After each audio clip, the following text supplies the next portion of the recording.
मैं टैक्स में रजिस्टर्ड नहीं हूँ लेकिन फिर भी मुझे मैसेज रिसीव हो रहा है कि टैक्स रिटर्न फाइल करें। मैंने आज एनटीएन बनाया है और मुझे कहा जा रहा है कि पिछले सालों की टैक्स रिटर्न भी फाइल करें।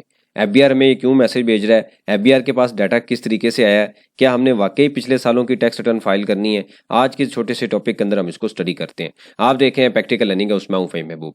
वापस आते हैं टॉपिक के ऊपर। तो एफबीआर की तरफ से बेशुमार मैसेज आ रहे हैं कि टैक्स रिटर्न फाइल करें। टैक्स रिटर्न फाइल करने की last date as per law 30 सितंबर होती है, उसको एक्सटेंड कर दिया गया है 14 अक्टूबर तक। इसके ऊपर भी मैंने आपको अपडेट किया है। अब आपको मैसेज रिसीव हो रहे हैं, आप टैक्स में रजिस्टर्ड नहीं है, आपको कहा जा रहा है कि आप टैक्स रिटर्न फाइल करें। अब ये क्यों रिसीव हो रहे हैं, एक छोटा सा कॉन्सेप्ट हम समझ लेते हैं। देखिए, इससे पहले हमने एक स्टडी किया था, एक लेक्चर, जिसमें हमने देखा था कि जो एफबीआर है, एफबीआर अब 3-4 डिपार्टमेंट के साथ कनेक्ट है। तो इसको हम स्टडी कर लेते हैं कि ये हमें नोटिस जो है क्यों रिसीव हो रहे हैं। हमने एक पहले लेक्चर देखा था, हमने डिस्कस किया कि एफबीआर के पास डिफरेंट डिपार्टमेंट का डाटा आ रहा है, यानी कि डिफरेंट डिपार्टमेंट डाटा शेयर कर रहे हैं। जैसे नादरा जो है वो डाटा शेयर कर रहा है कि इनके नाम पे क्या एसेट्स हैं, क्या जायज़ कैश है, की ट्रांजैक्शंस हैं। इसके अलावा प्रॉपर्टीज़ की डिटेल जो है वो हमें जो एफबीआर को लैंड कार्ड डिपार्टमेंट शेयर कर रहा है कि इनके नाम पे ये प्रॉपर्टीज़ हैं। एक्साइज एंड टैक्सेशन का जो डिपार्टमेंट है, आपके नाम पे अगर कोई व्हीकल्स है वहाँ से डाटा आ रहा है। इसी तरीके से जो अगर आप जो एयरलाइंस कंपनीज़ हैं या ट्रैवलिंग अगर आपने की है तो वहाँ की डिटेल भी सारी एफबीआर के पास अवेलेबल है। अब ये सारा डाटा जो है कलेक्ट किया जाता है। इवन जो यूटिलिटीज़ कंपनी है जैसे लेस्को है, वाप्टा है, वो भी सारा डाटा एफबीआर के पास एक जा रहा है वन विंडो ऑपरेशन के मुताबिक। अब हो क्या रहा है कि ये सारा डाटा जो है कंबाइन होकर एफबीआर के पास जाता है। एफबीआर अपने सिस्टम के मुताबिक असेसमेंट करता है, जो उनके पास आर्टिफिशियल इंटेलिजेंस का एक टूल है, एआई टूल है, उसके मुताबिक वो असेसमेंट करता है। क्योंकि डाटा तो बेशुमार होता है, लाखों की तादाद में होता है, तो एक एक डाटे को तो वो चेक नहीं कर सकते। वो उसके अंदर एक क्यूरी रन करते हैं, मतलब उसको एक लॉजिक देते हैं कि आप यही काम कर दें। सॉफ्टवेयर क्या करता है, वहाँ में से फॉर एग्जाम्पल 1 लाख लोगों का डाटा उनके पास आया, उसमें से सॉफ्टवेयर क्या करता है 80,000 लोगों का डाटा निकाल देता है कि भाई ये वो लोग हैं जिन्होंने ये काम किया हुआ है। इनके नाम पे तो प्रॉपर्टी भी है, इनके नाम पे गाड़ी भी है, ये तो फॉरेन ट्रिप भी करते हैं, इनके पास और भी काफ़ी एसेट्स हैं, लेकिन टैक्स रिटर्न फाइल नहीं कर रहे। तो वो क्या करता है कि वो अच्छा, इसके बाद जो टेली कम्युनिकेशन कंपनी है, जो मोबाइल कंपनी है, वहाँ वो भी डाटा शेयर कर रही है कि आपके नाम पे कौन कौन सी सिम रजिस्टर्ड है। तो वो सारा डाटा जब आपके पास आ जाता है, आईडी कार्ड नंबर के थ्रू आता है, उसके बाद आप वहाँ पे, क्योंकि इन्फॉर्मेशन उनको रिसीव होती है कि आपके नाम पे सिम कौन सी है, तो वो उसके मुताबिक वो मैसेज आपको रिसीव होता है कि भाई आप जो है टैक्स रिटर्न फाइल करें। अब आपको वन फाइन डे मैसेज आ जाता है आपके मोबाइल पे कि आप तो भाई रजिस्टर्ड हो, टैक्स रिटर्न फाइल करें, टैक्स रिटर्न फाइल करने की लास्ट डेट ये वाली है। ये सबको डाटा मैसेज रिसीव हो रहे हैं। अब वो इवन कुछ ऐसे केसेस हैं जो स्टूडेंट्स हैं उनको भी मैसेज आ रहे हैं। कुछ केसेस पे उन्होंने रैंडम क्यूरी रन कर दी कि जिन जिन के मोबाइल जो मोबाइल यूज़ कर रहे हैं सबको मैसेज रिसीव हो जाए। इवन कई लोगों की सिमें बंद है, उनको भी मैसेज रिसीव हो रहे हैं, या वो reliable for tax return filing नहीं है, ओल्ड एज है, कोई भी इस तरह का सिनेरियो है, तो वहां पे भी उनको मैसेज रिसीव हो रहे हैं। लेकिन अब पॉइंट ये आता है कि जी मुझे ये मैसेज रिसीव हो गया तो मैंने अब करना क्या है। हमारे पास 2-3 सोल्यूशन है, उसको हम वन बाय वन डिस्कस करते हैं। सबसे पहला जो स्टेप है, आपने ये देखना है कि क्या आप टैक्स में रजिस्टर्ड हैं कि नहीं है। ऑब्वियसली आप नहीं रजिस्टर्ड होंगे। अगर आप टैक्स में रजिस्टर्ड नहीं हैं तो फिर आपने दूसरा स्टेप फॉलो करना है, जो कि हम इसके बाद देखेंगे। पहले हम ये देख लेते हैं कि अगर आप टैक्स में रजिस्टर्ड हैं और आपको मैसेज रिसीव हो रहा है तो क्या आपने टैक्स रिटर्न जो फाइल करनी है, क्या बैक डेट की भी करनी है। फॉर एग्जाम्पल, आपने टैक्स रिटर्न में रजिस्टर्ड हुए आप लेट्स से 2024 के अंदर, और आपको कहा जा रहा है कि भाई आप 2023 की भी टैक्स रिटर्न फाइल करें। आपको नोटिस रिसीव होता है आपके आईआरएस में, यानी कि एफबीआर के पोर्टल पे, कि आप 2022 की भी करें, 2021 की करें, क्या आपने फाइल करनी है। तो आपने बिल्कुल ऐसा नहीं करना। सबसे पहले आपने एक एनालिसिस करना है। वो क्या करना है, आपने आईआरएस पे आना है। इस तरीके से आप आईआरएस पे आ जाएंगे, अपना लॉगिन करें। यहाँ पे आ रही है एमआईएस इंफॉर्मेशन, यहाँ पे आके आपने इंफॉर्मेशन सेंटर पे क्लिक करना है, पेमेंट्स पे क्लिक कर दें और उसके बाद सर्च पे क्लिक कर दें। जैसे ही आप करेंगे उसके बाद ये टॉप लेफ्ट पे एक एक्सेल की आपको यहाँ पे नज़र आएगी, एक आइकॉन नज़र आएगा, इसको क्लिक कीजिए। जैसे आप क्लिक करेंगे तो एक फ़ाइल जो है आपके पास एक डाउनलोड हो जाएगी फाइल। उस फाइल को डाउनलोड करने के बाद हम देखेंगे कि भाई इसके अंदर जो डाटा आ रहा है वो आप ये बेसिकली वो डाटा है जो आपको ये बताएगा कि आपका जो टैक्स है या आपने क्या क्या जो काम किया है, वो जो है चीज़ें सारी यहाँ पे अवेलेबल होंगी। जो आपके नाम पे टैक्स जमा हुआ है वो सारा यहाँ पे आ जाएगा। तो ये आपके पास इस तरीके से डाटा आ जाएगा। उसके बाद आप थोड़ा सा इसको रिफाइन कर लेंगे, हम जो है इसको थोड़ी इसकी सेटिंग कर लेंगे। आप कर भी सकते हैं, नहीं भी करेंगे तो फिर भी चल सकता है।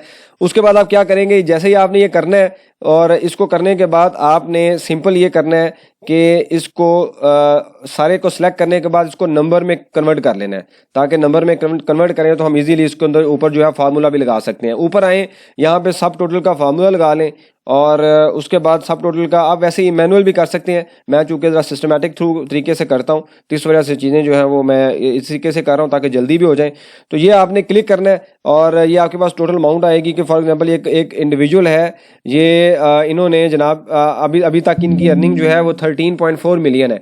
तो यहाँ पे आ रहा है टैक्स ईयर। तो टैक्स ईयर में आप देखें तो यहाँ पे क्या आ रहा है, तो यहाँ पे आप देखेंगे कि 2018 से इनके नाम पे टैक्स जमा हो रहा है। और अगर कोई बंदा आके 2024 में रजिस्टर्ड हो तो सिस्टम में तो डाटा 2018 से आ रहा है, तो ऑब्वियसली आपको नोटिस भी आएगा कि भाई आप पिछली टैक्स रिटर्न भी जमा कराएं, आपके ऊपर ड्यू है। आपको पता है कि टैक्स रिटर्न तब हम फाइल करते हैं जब किसी की इनकम टैक्सीबल हो जाए, तो टैक्सीबल इनकम हो, इसके ऊपर हम सेपरेट लेक्चर भी देख चुके हैं, फिर भी मैं बता देता हूँ कि अगर आपकी इनकम टैक्सीबल हो जाए, फॉर एग्जाम्पल अभी सैलरी इनकम 6 लाख से ज्यादा है, वो अगर हो जाए तो उसके ऊपर टैक्स डिडक्ट होता है, तो फिर हम reliable for tax return filing है। अब इस केस में क्या हुआ, इन्होंने आके 2024 में आके एनटीएन बनाया और उसके बाद उसने कहा जी नहीं आपके नाम पे तो भाई ये डाटा आ रहा है पुराना, आप टैक्स रिटर्न सारी पिछली फाइल करें। ऑब्वियसली फिर आपको सारी रिटर्न पिछली फाइल करनी पड़ेंगी। लेकिन फॉर एग्जांपल आपने एनटीएन बनाया 2024 में और बैक डेटेड में पिछले डाटा ही नहीं है, तो फिर सिंपल फिर आप कोई टैक्स रिटर्न फाइल नहीं करेंगे, सिंपल उस नोटिस का रिप्लाई कर देंगे कि भाई आपका जो एनटीएन है उसकी डेट और रजिस्ट्रेशन ये है,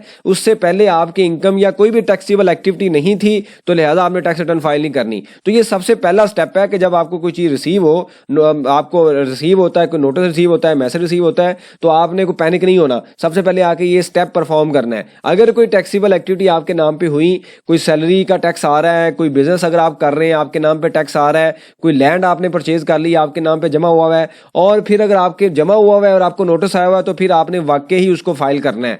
तो इसका मतलब ये नहीं है कि आज ही आप एनटीएन बनाएं और एनटीएन बनाने के बाद जनाब आप टैक्स रिटर्न फाइल कर लें, ऐसा नहीं है। थोड़ा सा आपने ये एनालिसिस करना है रजिस्टर्ड होने के बाद कि आपके नाम पे कोई चीजें पीछे तो नहीं आ रही, क्योंकि एफबीआर को कैसे पता चलता है, एफबीआर कहता है भाई मेरे रिकॉर्ड में तो आप इस डेट से 2018 से आपको फाइलर होना चाहिए, टैक्स रिटर्न फाइल करनी चाहिए, आप तो 2024 में कर रहे हैं, तो लिहाजा आप पिछले 6 सालों की टैक्स रिटर्न भी फाइल करें। वो नोटिस भेज देगा, सिस्टम ऑटो नोटिस भेजता है, इंडिविजुअल को नोटिस नहीं आता। तो जब आपको नोटिस आएगा ऑब्वियसली नोटिस को क्लोज करने के लिए या तो रिप्लाई किया जाता है या टैक्स रिटर्न फाइल की जाती है। तो रिप्लाई तो आप उस सिचुएशन में करेंगे जब आपके नाम पे कोई एक्टिविटी नहीं है, और अगर आपके नाम पे पूरी एक्टिविटी है तो फिर आपने प्रॉपर काम करना है, वर्किंग करनी है, उसके बाद टैक्स रिटर्न फाइल करनी है।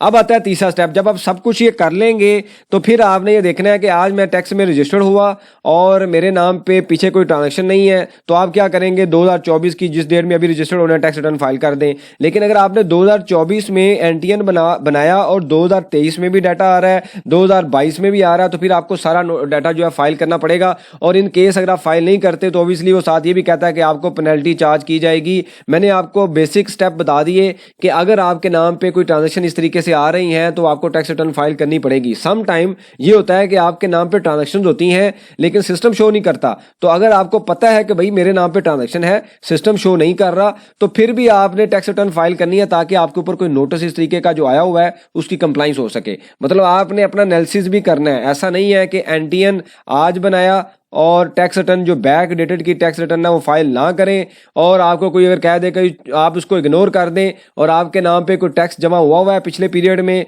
तो आपको पेनल्टी भी चार्ज की जा सकती है और आपसे रिकवरी भी की जा सकती है क्योंकि उसके पास डाटा अवेलेबल है। तो लिहाजा आपने बड़ा केयरफुल होकर काम करना है। जब आपने 3 स्टेप फॉलो करने हैं, मैं दोबारा रिपीट करता हूं कि एनटीएन रजिस्ट्रेशन डेट, अच्छा ये बड़ा इंपॉर्टेंट है कि जब आप एनटीएन बनाते हैं तो आप एनटीएन की रजिस्ट्रेशन डेट भी देख सकते हैं। एफबीआर की वेबसाइट पर जाते हैं, वहां पर जाके हम देख सकते हैं। फॉर एग्जाम्पल ये अगर आपने एनटीएन बनाया है तो यहाँ पे आके आप क्या करेंगे, ऑनलाइन इंक्वायरी पे आएंगे और ऑनलाइन इंक्वायरी पे आके जो आपका एनटीएन है वो यहाँ पे लिखेंगे तो आपको पता चल जाएगा आप किस डेट में रजिस्टर्ड है। फॉर एग्जांपल मैं यहाँ पे मेंशन करता हूँ कि यहाँ पे हम लिख देते हैं, ऑनलाइन इंक्वायरी पे क्लिक करते हैं। इंक्वायरी पे क्लिक करने के बाद आपको यहाँ पे इस तरीके से लिस्ट में यहाँ पे ले आएगा और यहाँ पे आप क्या क्लिक करें, लेट्स से मैंने यहाँ पे आईडी का नंबर मेंशन किया तो यहाँ पे कह रहा है रजिस्टर्ड ऑन 2018। अब मैं अगर 2018 में रजिस्टर्ड हो रहा हूँ, मुझे कहा जाए कि 2017 का नोटिस आ गया है टैक्स जमा कराएं, तो मैं सबसे पहले क्या करूँगा, यही स्टेप परफॉर्म करूँगा।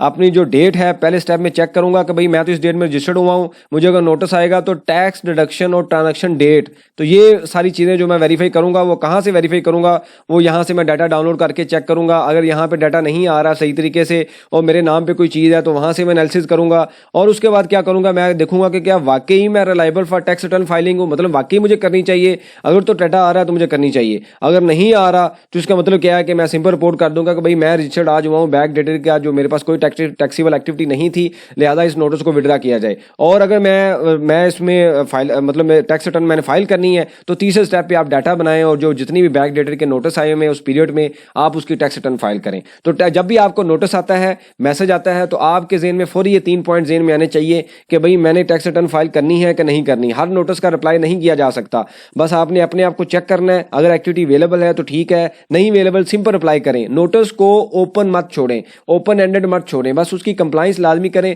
रिप्लाई लाजमी करें, पीडीएफ अटैच कर दें, लिख दें कि भाई मैं रजिस्टर्ड इस डेट में हुआ, मेरी कोई एक्टिविटी नहीं है, सिस्टम का ऑटो नोटिस है, लिहाजा इसको विड्रा किया जाए। तो ये एक छोटा सा प्रोसेस था जिसमें काफ़ी क्वेश्चंस आ रहे थे, कमेंट्स आ रहे थे, मैसेज आ रहे थे। तो आपने रन करना है, बिल्कुल बेफिक्र हो जाएं, इस कॉन्सेप्ट के मुताबिक आपने चीज़ों को लेके चलना है, इंशाल्लाह कोई मसला नहीं होगा। कोई रेलिवेंट सजेशन हो, क्वेश्चन हो, मेंशन कीजिए, इसके ऊपर हम डिस्कशन करेंगे ताकि जो लर्निंग का प्रोसेस है कंटिन्यू रहे। बहुत शुक्रिया, जज़ाकल्लाह।